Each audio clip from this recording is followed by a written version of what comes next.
Ya, Assalamualaikum warahmatullahi wabarakatuh. Perkenalkan nama saya Muhammad Nur Ova, saya dari mahasiswa S2 Keguruan IPA Universitas Lambung Mangkurat.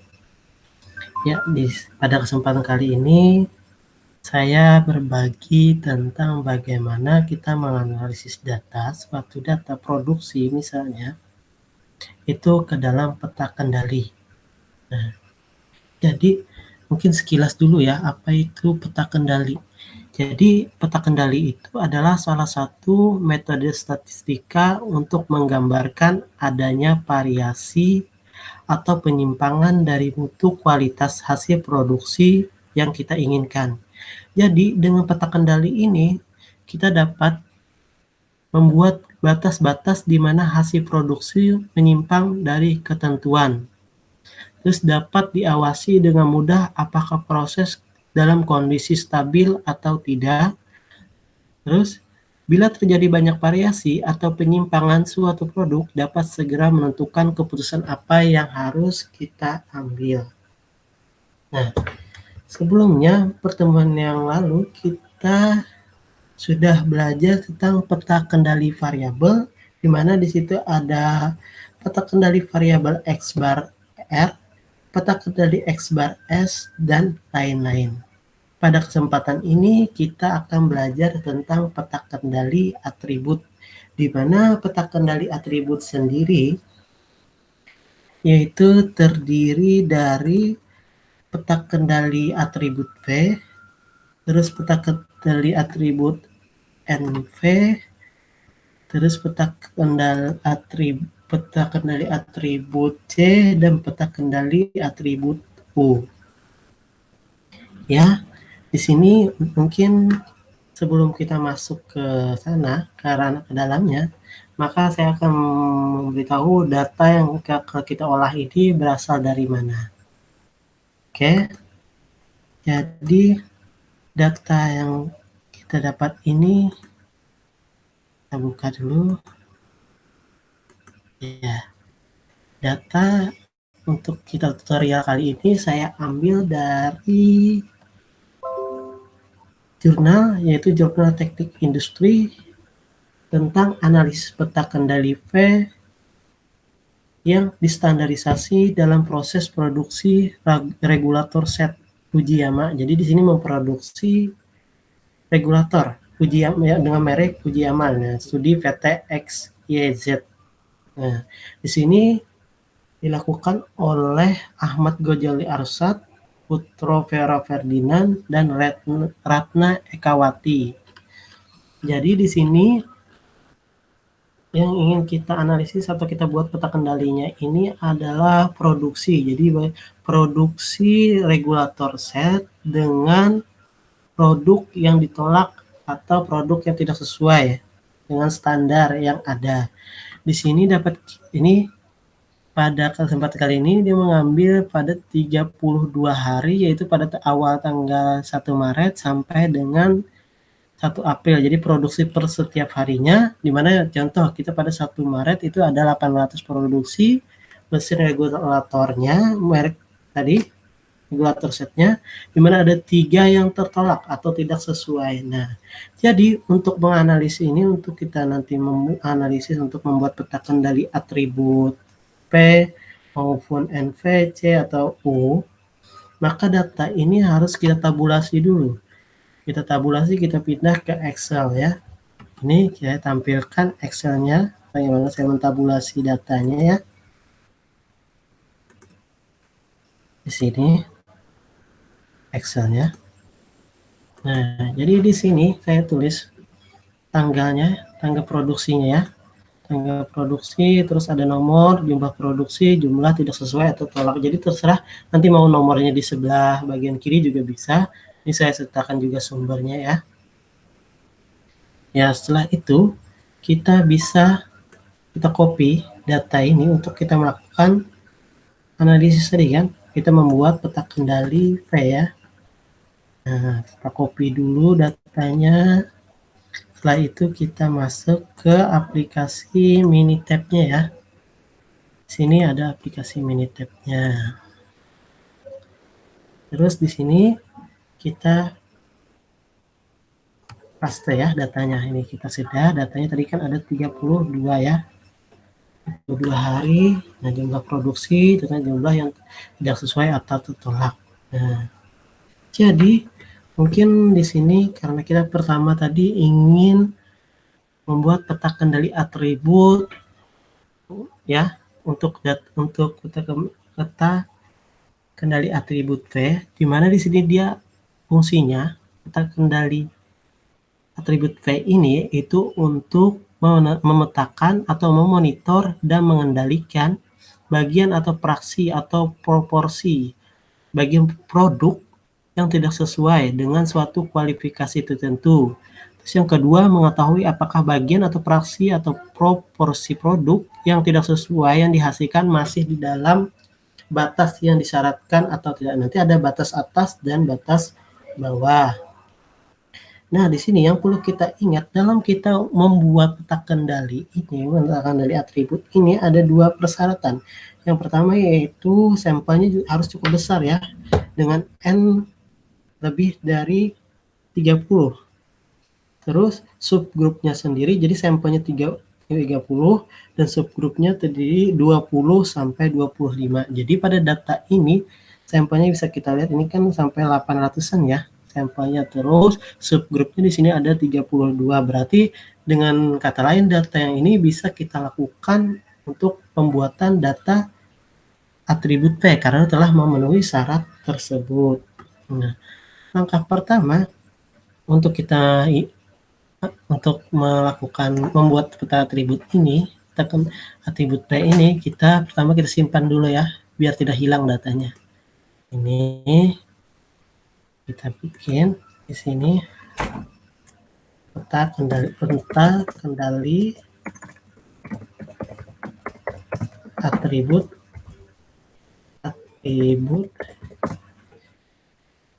P ya. Kita save datanya. Nah, jadi di sini mungkin apa sih dulu peta kendali V itu ya? Oke, saya jelaskan dulu sedikit.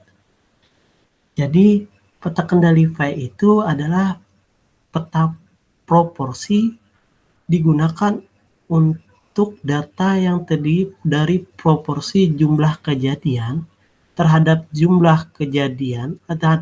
jumlah kejadian. Jadi jumlah kejadian terhadap total jumlah kejadian dan digunakan dalam pengandalian kualitas untuk melaporkan berapa unit-unit yang tidak sesuai dengan produk. Ini kan bisa kita lihat tadi produksi 800, yang tidak sesuai adalah 3, misalnya di hari yang pertama itu ya kan. Nah, jadi karakteristik dari peta kendali V ini yaitu jumlah N-nya tidak harus konstan ya. Perlu diingat itu tidak harus konstan. Nah, sudah kita simpan, maka langkahnya bisa kita lakukan di sini. Yang pertama, kita klik Start.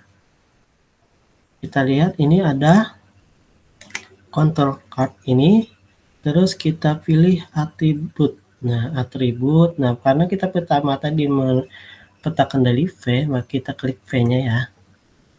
Nah, di sini ada C1 tadi kan nomor, C2 jumlah produksi, dan C3 jumlah yang tidak sesuai atau tertolak. Sekarang kita masuk ke variabel, di mana variabel ini kita ingin menentukan jumlah yang tidak sesuai tadi, kita masukkan di sini. Jadi kita klik ini, jumlah tidak sesuai tadi, terus kita masukkan ya. Nah, sudah termasuk di variabel. Terus jumlah produksi C2-nya jadi kita masukkan di sini subgrupnya, ada berapa subgrup? Tadi kan ada 32. Ini kita klik sini, masukkan. Terus kita lihat di sini. Pertama kita beri label dulu ya. Peta kendali atribut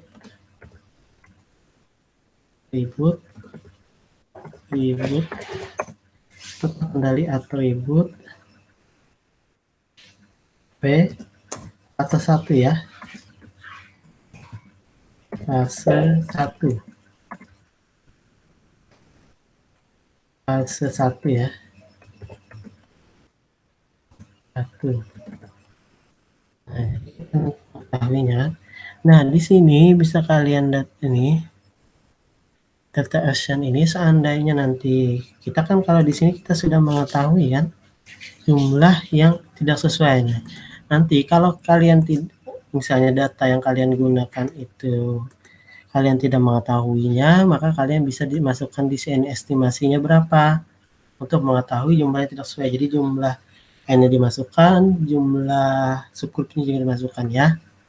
Karena kita sudah, jadi tidak usah di sini. Nah, itu terus kita klik OK ya. Klik OK. Nah, di sini bisa kita lihat peta kendali atributnya. Di sini batas atasnya yaitu UCL-nya 0,02044. Nah, di mana dari 32 ini tadi, subgrup ini tadi, ada 3 subgrup yang berada melebihi dari batas atas, yaitu pada 19, terus 25, dan 31.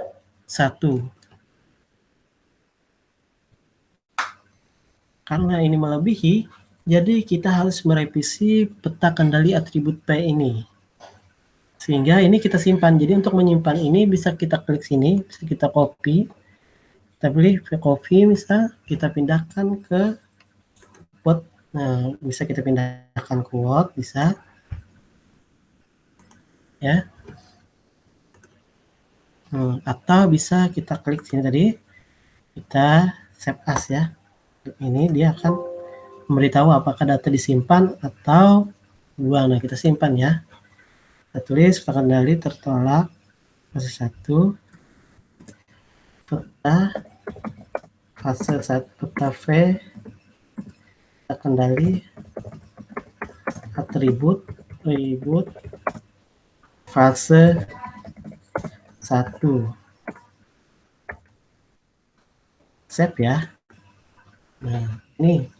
Jadi karena kita sudah mengetahui, nanti berarti kita setelah kita sudah selesaikan 4-nya tadi, baru kita nanti akan buang ya data ini tadi. Jadi kita bikin lagi yang fase 2-nya. Jadi misal kita langsung aja ya. Ini di sini berarti kita harus membuang itu data 19. Jadi data 19 kita copy ini kita ya. Kita 19 kita buang. Kita naikkan ya. Kita naikkan.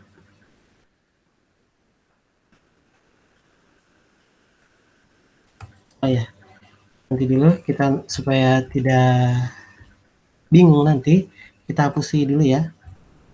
Kita hapus tadi data 31 juga kita hapus. Terus data 25 juga kita hapus karena dia berada di luar tadi kan. Nah, di sini kita akan membuat peta ya. Kita copy data yang ini. Taruh di atas ini ya. Jadi ini sebenarnya hampir sama dengan Excel juga. Ini terus kita copy lagi. Naikkan ke atas ya.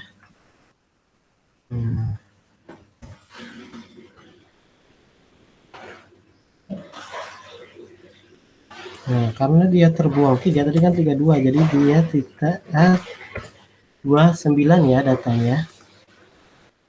Ya, data 29. Setelah selesai, mungkin ini kita bisa kita revisi ya. Biar memudahkan ini 1, 2, 3, 4, 5, 6, 7. Jadi ini ada tadi kan jadinya 29. Oh, tidak apa-apa, nanti kita bisa masukkan. Jadi setelah itu kita klik lagi start. Terus kita klik ini atribut. Nah, kita pilih lagi peta V. Nah, ini sudah masuk ya. Jumlah produksinya kita ulang lagi. Nah, kita klik. Jumlah tidak sesuai, masukkan. Terus ini juga kita hapus. Kita klik di sini. Jumlah produksi, dari subgrupnya kan kita masukkan. Nah, kita beri label lagi. Peta kendali revisi. Revisi 1 ya.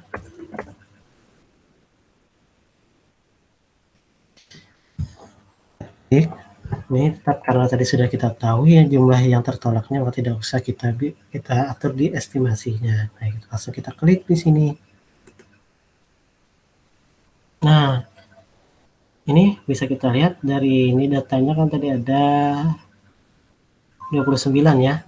Dari 29 maka dia sudah berada ini di dalam peta kendali di mana dia tidak berada di luar garis maupun garis atas atau UCL maupun garis bawahnya LCL.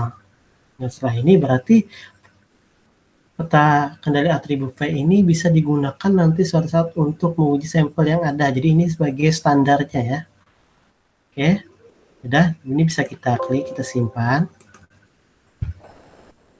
Ya. Nah, ya ini sudah, tadi kita ganti revisi ya. Revisi. Save. Ini karena tadi data sudah saya hapus ya. Maka kita hapus lagi datanya. Kita copy kembali ya. Karena kita anggap kita belum tahu data berapa, subgroup berapa yang berada di luar. Jadi kita kembali dulu ke data Excel ya. Kita kembali ke data Excel. Ini Windows tadi, kita ke Excel. Kita copy lagi datanya ya. Kita copy lagi datanya. Udah nih kita copy ya. Nah, setelah itu kita kembali menuju Minitab-nya ya. Kita menuju Minitab. Nah, langkah pertama kita masukkan datanya dulu ya. Kita paste dulu datanya di sini. Nah, kembali sama dengan yang tadi. Di sini kita akan melakukan atau membuat peta kendali yang kedua, yaitu peta kendali NV, yaitu peta kendali jumlah proporsi. Kalau tadi persatuan ya, pada V tadi kan proporsi. Kalau ini jumlah proporsinya, yaitu untuk mengetahui jumlah item yang tidak memenuhi syarat. Nah, dan di sini kuncinya jumlah N-nya harus konstan. Jadi kalau di ada V tadi jumlah tidak harus konstan, kalau pada NV ini jumlah harus konstan. Jadi di sini sebenarnya dalam kita menentukan nanti ini kita analisis dengan misalnya kita punya data menggunakan data kendali V, NV, C atau U itu sesuai nanti ya. Nanti ada yang harus syarat dipenuhi tadi kan, ada jumlahnya N harus konstan. Nah, jadi kita menyesuaikan nanti sesuai data apa yang dicari. Kalau ini saya contohkan cuma satu data untuk menguji keempatnya ya, untuk membuat ke dalam 4 peta kendali secara langsung ya. Ya, setelah itu sudah kan kita angkanya bersama seperti tadi. Kita klik start. Ini kontrol, kita pilih atribut. Nah, sekarang kita masuk ke NV ya. NV. Di sini kita variabel ya, kita pilih jumlah yang tidak sesuai, kita masukkan. Terus jumlah subgrupnya kan jumlah tadi ada 32 hari tadi kan, ini belum, kita anggap kita tidak tahu ini yang mana keluar dari. Nah, di sini sama. Kalau estimasinya kalau tidak tahu bisa kita atur di sini tadi di estimasi, tapi karena sudah diketahui yang tertolaknya akan tidak perlu. Setelah itu kita beri nama peta kendali atribut V fase 1 ya. Ya, kita klik OK. Ya, sudah tersimpan juga. Nah, di sini bisa kita lihat bahwa di sini kembali, maka yang keluar bisa kita lihat, maka ada data 19 ini. Itu grup 19 masih tetap keluar, terus 25 keluar juga, dan 31 juga keluar. Nah, di sini maka langkahnya sama dengan kita tadi membuat peta kendali V yang revisi tadi, jadi kita harus buang dulu yang keluar agar dia masuk. Nah, di sini mungkin sudah saya contohkan karena sudah sama, hampir sama dengan yang tadi, dengan pembuatan peta kendali V tadi ya. Nah, sudah. Ini bisa kita copy atau kita save ini. Kendali, oh mohon maaf, ini tadi kita peta kendali NV ya, bukan V. Peta kendali NV ya. NV fase 1. Jadi otomatis ini tidak bisa digunakan sebagai standar untuk menguji data yang akan datang. Jadi harus kita buang dulu data yang 3 tadi, yaitu data subgroup 19, 25, dan 31. Sehingga nanti terbentuk yaitu sesuai, yaitu berada di tengah-tengah, tidak berada di melewati batas atas maupun batas bawah. Nah, selanjutnya kita masuk lagi ke yang ketiga, yaitu peta kendali atribut C, di mana peta kendali atribut C ini digunakan apabila ukuran sampel sama dengan 1 unit pemeriksaan. Nah, selain itu grafik dapat ditetapkan untuk mengendalikan performansi dari operator. Jadi intinya di sini juga jumlah N harus konstan. Jadi jumlah N harus konstan. Jadi dia sama dengan pada pembuatan peta kendali atribut NP tadi ya. Jadi kita ini masukkan. Setelah itu kita masuk, kita di sini sama, kita klik start. Terus kita klik ini kontrol atribut ya. Nah, kita pilih ada peta C ya. C di bawah sini. Sama kembali.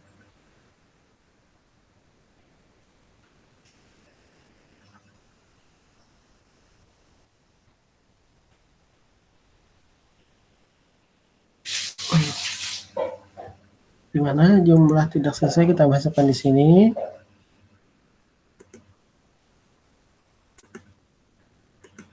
Nah, terus kita masukkan. Ini sama kita atur juga, terus langsung kita klik. Jika tidak diketahui tapi ini diketahui, jadi langsung kita klik OK. Nah, ini oh ya lupa. Tadi harus kita beri nama dulu ya. Kita kembalikan dulu. Kita ulang, kita beri nama. Jadi biar bisa membedakan satu dengan yang lainnya ya. Atribut kita C nih. Kita jadi label. Kita kendali.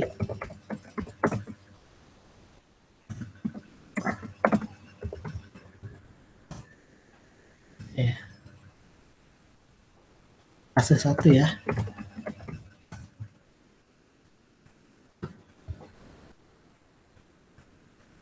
Terus kita sudah, oke. Mungkin ini kenapa bergerakkan ini data ini tidak sesuai kan harus standarnya ini. Nah, ini bisa kita lihat bahwa ini kenapa dia bisa bergerak-gerak itu tadi, karena ini kan tidak semua sebenarnya kan data tadi sesuai dengan ujinya nanti kan masuk mana, karena ini saya menggunakan satu data untuk sekaligus 4 membuat peta kendali atributnya nih. Masih sama itu pada subgroup 19, subgroup 25, dan subgroup 31. Dia berada di batas atas UCA-nya itu 16,20. Maka harus ini dihapus. Kenapa harus dihapus? Kalau tidak kita hapus, maka ini tidak bisa digunakan sebagai standar. Sebagai standarisasi dalam pemeriksaan pengujian uji peta kendali selanjutnya nanti ya. Jadi kita harus buang dulu, baru bisa. Setelah itu bisa kita copy ke Word tadi atau kita save, kita klik di sini ya. Dari fase 1 ya. Ya ini berarti data ini harus tetap ada fase. Itu dihapus dulu baru bisa jadikan standar ya untuk pengujian data di masa depan. Selanjutnya kita kembali lagi yang terakhir, yaitu membuat peta kendali U. Jadi membuat peta kendali ini itu tujuannya menunjukkan jumlah cacat persatuan atau unitnya ya, baik itu terkait luas, panjang, berat, isi, dan lain-lain. Nah, jadi penggunaannya sama dengan peta kendali atribut C tadi, tetapi jumlah sampelnya tidak harus konstan. Jadi ini kalau yang C tadi kan harus konstan, kalau ini dia tidak harus konstan. Mas, kerjanya sama dengan yang C tadi. Nah, setelah dapat ini kita masukkan, nah kita kembali langkahnya sama. Nah, ini atribut ya kan. Kita klik U ya. Nah, ini sama, ini masih bergerak. Jadi ini pas data ini bisa kita gunakan pada yang C tadi ya. Ini kita klik ini jumlah yang tidak sesuai ya. Subgrupnya kita klik produksinya berapa, subgrup ini, subgrup klik ini. Kita bisa, kalau hanya tidak diketahui karena sudah diketahui jadi tidak usah di pengaturan estimasinya ya. Nah, terus kita beri label kita kendali atribut U ya, fase 1. Oke, sama kita klik lagi, udah masuk, klik OK. Nah, di sini bisa kita lihat, nah sama, hampir sama dengan uji pembuatan peta kendali V tadi, NVC. Yang keluar itu adalah subgrup 19, 25, dan 31. Maka ini harus dihapus. Kita hapus, kita buang agar kita dapat peta kendali yang standar yang dapat bisa menguji data yang di masa yang akan datang. Nah, mungkin ini kita simpan. Kita tolak T ya. Kita bikin ini ya, fase 1.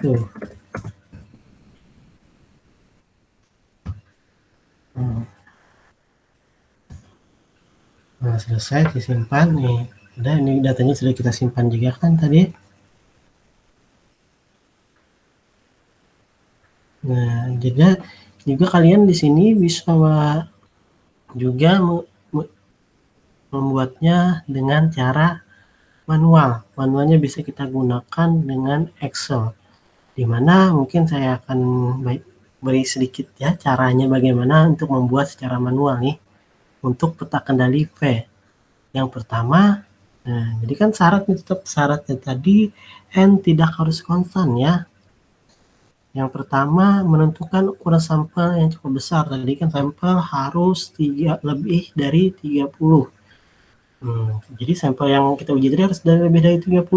Terus subgrupnya tadi dari 25 sampai 20 sampai 25. Terus melakukan pemeriksaan terhadap unit produk, karena tadi kan bersifat proporsi ya, per unit ya, yang cacat yang kita cari, yang tidak sesuai di setiap sampel. Ulangi pemeriksaan untuk sampel lain yang diambil dari lot produksi atau waktu produksi yang lain. Jadi kan kayak seperti ini tadi, produksinya kan ada 32 hari ya yang diambil. Nah, setelah itu menghitung nilai proporsi unit atau produk yang tidak sesuai. Kalau di sini tadi kan dia pembuat mesin regulator set tadi ya. Nah, di sini setelah itu dengan rumus menghitungnya tadi dengan formula yaitu estimasi proporsi kesalahan dalam setiap sampel sama dengan banyaknya produk yang tidak sesuai dalam setiap sampel dibagi dengan ukuran sampel atau banyaknya oscilasi dalam setiap sampel. Setelah itu menghitung nilai rata-rata dari estimasi proporsi kesalahan menggunakan formula ini. Rata-rata promosi kesalahan sama dengan banyaknya produk yang tidak sesuai dalam setiap sampel dan ukuran sampel dibagi dengan ukuran sampel banyak observasi dalam setiap sampel. Jadi kalau kita menggunakan Minitab tadi otomatis dia akan dapat nilai batas atas, dan batas bawah. Kalau manual menggunakan Excel ini maka kita harus menghitungnya ya. Hitung satu-satu, terus kita cari dulu batas atasnya, batas bawahnya, terus kita bikin plotnya, itu menggunakan grafik. Nah, baru ini biasanya di sini sampai pada indeks kapasitas proses pada sampai CP, di mana CP itu ada 3 ya kategori ya.